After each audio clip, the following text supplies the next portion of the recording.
update naman tayo sa lagay ng panahon mula sa ating ka-weather. BNC resident meteorologist Benison S. Tareja. Benison, kumusta ang weather natin ngayong weekend? Willard, sa ngayon patuloy ang paglapit sa ating kataan itong si Typhoon na po, no? With local name na Domeng at international name na Jiangmi.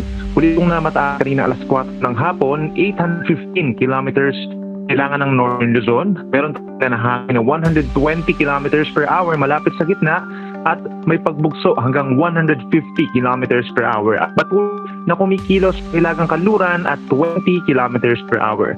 Base po sa latest forecast track ng Pag-asa, inaasahang kikilos sa Hilagang Kanluran ang bagyo sa susunod po 2 araw.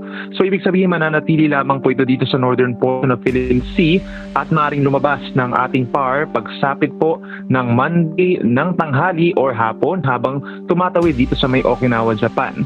Sa ngayon nakikita din natin po na malit yung chance na magkakaroon pa ng mga wind signals sa alinmang panig po ng ating bansa, but we're seeing na yung trough o yung outer portion nitong Bagyong Domeng ay magdadala po ng mga pag-ulan.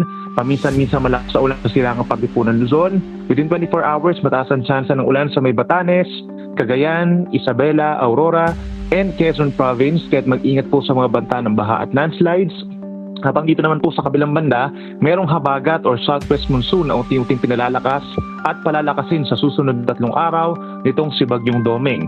Mataas ang tsansa ng mga pag-ulan dito sa may western side, kabilang ng Western Visayas, Negros Island Region, Mimaropa, gayon din sa bahagi po ng Zamboanga Peninsula and Bangsamoro Region.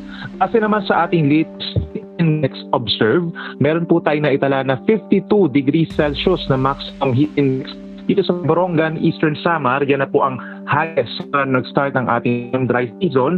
Sinundan ng 47 degrees Celsius sa Lawag, Ilocos Norte, 46 degrees sa Kasiguran, Aurora, at 45 degrees sa Dagup, Pangasinan. Bukas, May 31, uling araw na po ng Mayo, meron pa rin mga lugar na magkakaroon ng delikadong heat index o mararamdamang init. 45 degrees pa rin sa may Kasiguran, Aurora, at Baler, Aurora, ganyan sa may Pilipinas, Borongan, Eastern Samar, 43 degrees naman po sa may Quezon City. Kahit meron tayong mararanasan na mas madalas pa ng mga pag-ulan, bago magkaroon ng mga malalakas na mga posible pa rin po ang delikadong init, kaya tayo pa rin na Pag-asa. Uminom pa rin po ng tubig kung lalabas po ng bahay at make sure na meron tayong payong or sombrero na sa magiging protection po, hindi lang sa sikat ng araw, kundi maging sa mga magiging pag-ulan. At sa susunod pa na 2 araw, habang maakyat po ang bagyo at kahit lumabas pa ang bagyo sa ating PAR, ay mananatili pa rin ang epekto ng southwest monsoon or hanging habagat.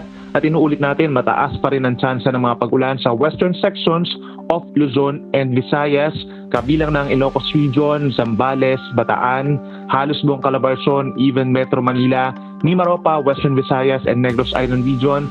Sa araw ng Linggo at Lunes, paminsan-minsang malalakas na mga pag-ulan, lalo na sa may Palawan, Occidental Mindoro, Batangas, Cavite, Bataan at Zambales. Kaya paalala ng Pag-asa, mag-ingat sa banta ng mga pagbaha at pagguho ng lupa at laging tumutok sa ating mga updates, whether it be advisories or heavy rainfall warnings, at magpag-ugnayan sa iyong mga local government units.